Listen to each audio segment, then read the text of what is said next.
One of my biggest struggles I've faced in my nearly 30 years of life is one of imposter syndrome. For those who don't know, imposter syndrome is a phenomenon in which, despite merit, accomplishment, or even success in any given field, someone feels that they don't deserve the success that they've garnered. They often feel that their work is inadequate, not nearly as good as those around them, and if anyone's truly being nice about anything, they're not really. They're lying or trying to cover your feelings. I consider myself a very creative person on the whole. I went to film school, made numerous short films while I was in film school. Not that they were any good, but I made them. I've done photography for over a decade. I make these YouTube videos which have been seen by thousands, which is not a huge accomplishment in today's YouTube economy, but still feels kind of good to me personally. I'm also a published writer, and I say all these vapid and vain accomplishments that have no real bearing on who I am as a person, not to kind of do some weird, gross humble brag. That's not me, but more so to recontextualize and show even my own personal struggle with imposter syndrome and how it's affected me throughout my life. And I know this intro has kind of seemed weird and self-aggrandizing. That's not really my style either, but there is a point, and I promise we'll get to the manga shortly. Take, for example, the statement that I made earlier about being a published author. Being an author is something that many people aspire to.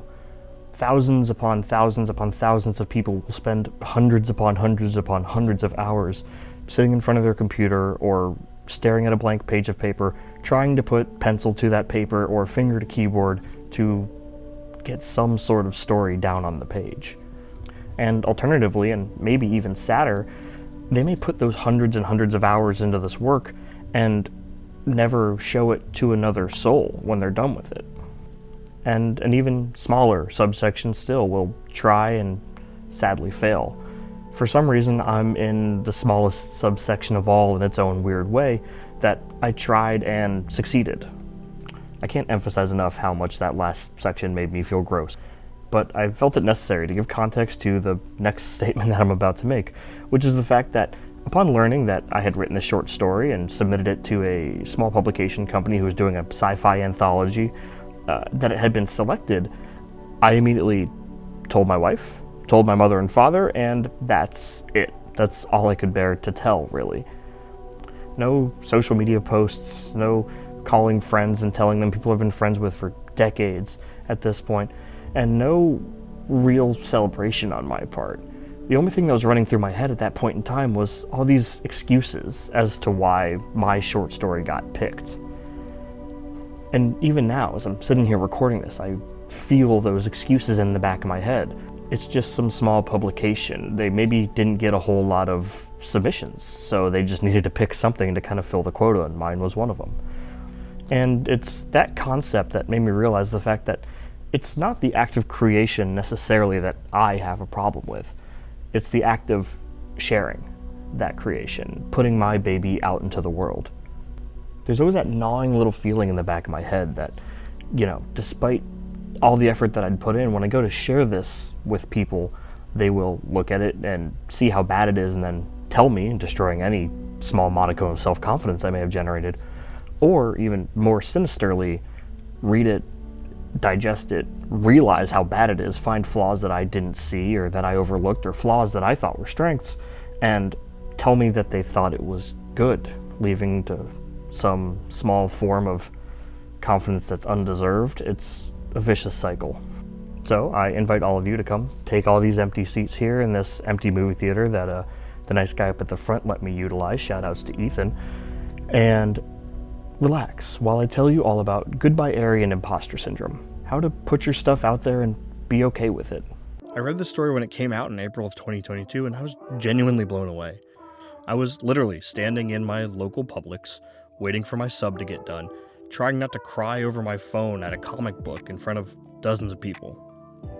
It was at the time, and still is, my favorite one-shot that I've ever read. But given the whole book thing that I just talked about and my own personal reaction to it, I felt the story and its messages creeping back into my mind. So upon revisiting both Goodbye Eri and one of Fujimoto's other recent one-shots, Look Back, I had to make a video at least on Eri because of the message of create unashamedly things that you love and want to see. But nearly as important as the act of creation itself is the act of sharing that creation. This act of creation and sharing is basically a 3-part process that we'll get into as we progress through the story recap, which I still highly recommend that you read the story if you haven't. Before this video, after this video, during this video, I don't care. It's an incredible work and you should probably read it. But as I go along during the recap, I'm going to talk about the things that I think are awesome and incredible and beautiful, and we'll stumble across the themes and messages along the way. At its core, Goodbye Eri is a story about the creative process from the POV of both the creator and their audience. Written and drawn by Chainsaw Man author and noted mad lad Tatsuki Fujimoto, the story follows Yuta, a 12-year-old boy who gets a smartphone for his birthday and proceeds to frame the majority of the manga through the lens of his smartphone. And that's one of the first things that you'll notice about the manga, is its use of 4 panels in a landscape orientation, 16 by 9 if we're talking real film format. If we're talking real film format, it looks kind of more like an anamorphic, like 2.39 by 1, but 16 by 9 works. These 4 panels sometimes will have motion blur, quote unquote, in them. This is because the majority of the panels shown are shown as if we're looking through Yuta's smartphone at him filming the scene unfold in front of us.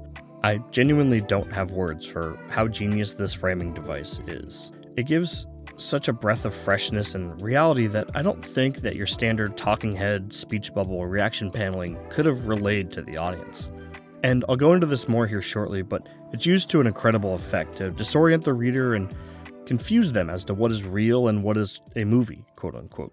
But back to the actual content itself, we learn that Yuta's mom is sick and likely will die in the near future. And as a last request, she asks Yuta to film her as much as he can, so he'll always have something to go back and hear her voice and see her move when she's long gone. On the surface, it's kind of messed up, but the more I thought about it as I read, it's actually a beautiful sentiment. What follows then is short slice of life vignettes, some happy and goofy, like Yuta taking videos of cats around the neighborhood or his mom about to go to the restroom, and others are portrayed with the bluntness towards sadness that only a child could really bring. The panels of Yuta filming his mom and dad sleeping just in case mom dies during her sleep just breaks my heart. These vignettes all culminate in Yuta's father telling him that it's time. Mom's about to die and she wants him there to film her final moments. And this is where the meta of Goodbye Eri begins. As they get to the hospital, the camera starts to pan down and shake, and we see Yuta's running feet, only to cut out to a wide shot of Yuta running away from the hospital as it explodes, yelling, "Goodbye, Mom." And we see that this has all been a movie screening that Yuta has submitted to his school talent competition. He entitled his movie, Dead Explosion Mother. Yuta is obviously a child that has a lot of issues that he's working with, but he's completely unaware of what a shock the ending was to the audience. He's scolded by some administrator of the school who asked him, "Don't you feel bad for your late mother showing a video like that?" To which Yuta's confused and he says, no, this was the film he wanted to make and how he wanted to express himself. So convinced that he actually takes the time to interview his classmates and ask what they thought of the movie. Each basically admonish him further, saying that the film was strange, poorly made, and even offensive. The general consensus is, why did you end on an explosion? This scene in particular really cut me to my core and is the first of 3 scenes in which Fujimoto is trying to explain to us how to put your stuff out there and be okay with it. This scene is what it feels like to me to put my creative work out there. It could be something as simple as a photo, a small piece of writing, or one of these videos. It terrifies me more than words can say. While thankfully I've never been suicidal, Yuta's reaction to having his years of hard work be made a mockery of is honestly the perfect metaphor for how it feels to have your work be made a fool of. And I honestly empathize with having the feeling of putting your hard work out there, not liking how it came out, and somehow that's the one that garners all the attention. I'm looking at you, my first and worst video essay that somehow hit the algorithm and has like 10 times the amount of views as like every other video. I don't get it. Fully coolly video. I need to revisit you because I can do you so much more justice now. But before he can jump off the hospital where his mother passed away, Yuta meets a girl named Eri. She goes to his school and convinces him not to kill himself, but instead forces him to watch movies and improve his craft. She wants to see Yuta's perfect movie because she loved Dead Explosion Mother. Yuta and Eri's first encounter is bookended by Yuta sitting back on the stairs, talking to the camera and the audience and telling them that suicide is never the answer and life is beautiful. It turns out that all he needed was some encouragement. Eri then coaches Yuta through the filming process, makes him watch hundreds and hundreds of movies and help him find his voice and plan out his next film. He decides to make a meta continuation of Dead Explosion Mother, but this time he meets a vampire girl who, in a wonderful bit of foreshadowing, has lived thousands of years, but is dying of some incurable disease and wants Yuta to film her final moments. It is in the next scene that, upon reread, I was fully smacked in the face by precisely what Goodbye Eri was going for. The scene is one that weaves in and out of both Goodbye Eri's narrative and Dead Explosion Mother's sequel narrative. Eri and Yuta's father are having a dinner and he begs her to leave Yuta alone, saying that forcing him to create a movie about his own failure will only drive the point home deeper. He knows this because he had a shot at fame when he was younger and was broken by a poor performance. The audience is genuinely unsure if this is a real scene for Yuta or a movie scene until Eri says cut. But the conversation that follows between Eri and Yuta's father was a genuine eye-opener for me. Eri asks Yuta's father if he is okay with Yuta making this movie, saying that if he fails again, he'll be mocked again and probably harsher this time around. Yuta's father quotes a friend of his in response and says, "Creation is all about getting into the audience's problems to make them laugh and cry, right? Well, it wouldn't be fair if the creators didn't get hurt too." This scene is the counterpoint to Yuta's earlier suicide note, and the second of 3 scenes in which Fujimoto is trying to tell us that it's okay to put your stuff out there. Intrinsic to the act of creation is forcing your will, your thoughts, your feelings upon others. No act of creativity is ever formed within a vacuum. It always has intent and meaning behind it, whether the creator knows that or not. So it wouldn't necessarily be fair for that creator to be free of criticism, would it? Take this video essay, for example.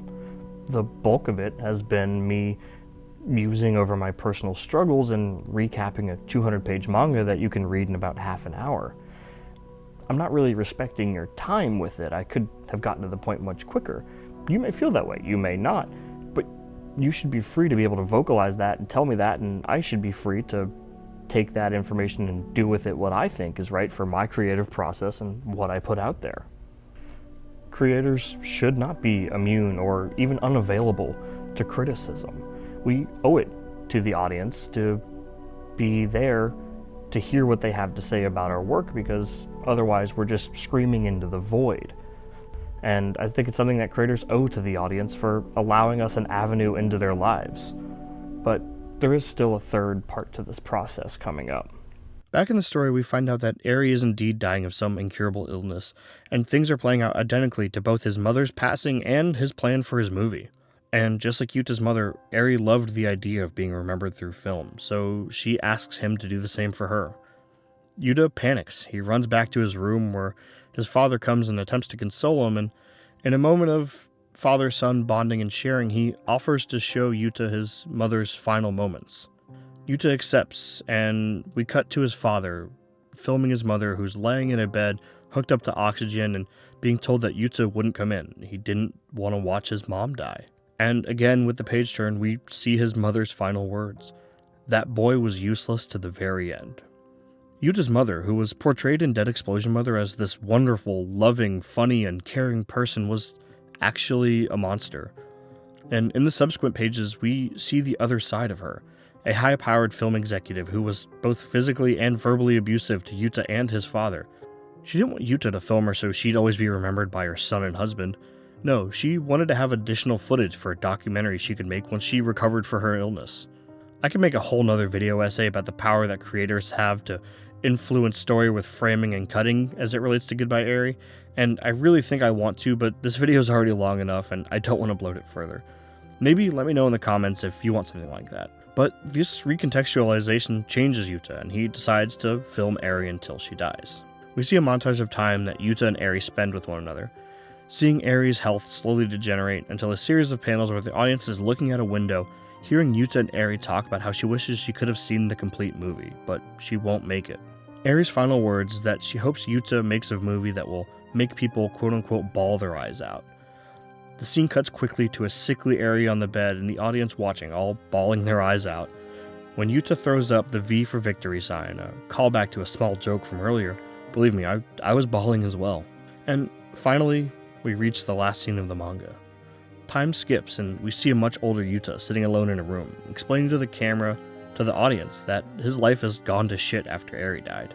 He spent years cutting and recutting his movie, being never satisfied, feeling that it was missing something. He got a salaried job, a wife, a daughter, but still continued to work on his movie, until one day, while him, his father, his wife, and daughter were all driving, he was blindsided and his whole family died in the crash. And we find him once again about to commit suicide, giving his memento mori to the audience. He resolves to kill himself in the place that holds the most memories for him, the abandoned warehouse where he and Eri watched movie after movie. As Yuta is getting the rope ready to create his noose, he hears his previous suicide video playing and finds a young Eri watching it over, saying how much older he looks now. Eri explains that she did indeed die. However, since she's a vampire, she was reborn and lost all of her memories, a cycle that repeats every 200 years. But she found a letter from her previous self and the unfinished version of the movie that he called Goodbye Eri. That version of the movie was also an idealized version of Eri, and has brought Eri a new sense of peace because she knows how to live a good life now. And this scene is where the third and final piece of releasing your creation out to an audience comes into play. Yuta asks Eri how she can stand to live this life cycle over again, knowing she'll watch her loved ones die and pass away long before she even has a chance to be reborn again.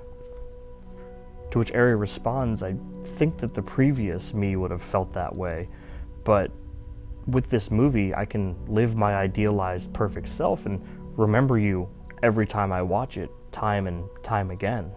Isn't that kind of beautiful? And it's in this exchange that the whole key to the manga comes together. You can enjoy the act of creation. You can love the act of creation. You should love it for yourself because you don't need to make things for others. However, if the work is to have any true meaning apart from its own intrinsic value to yourself, it needs to be shared. That short story that I wrote that's part of that sci-fi anthology, I did it. I wrote it and I put it out into the world.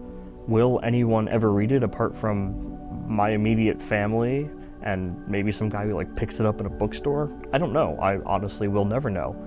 But if I hadn't released it out there into the world, hadn't submitted it to that short story competition, there's a 100% chance that no one would have ever read it apart from me.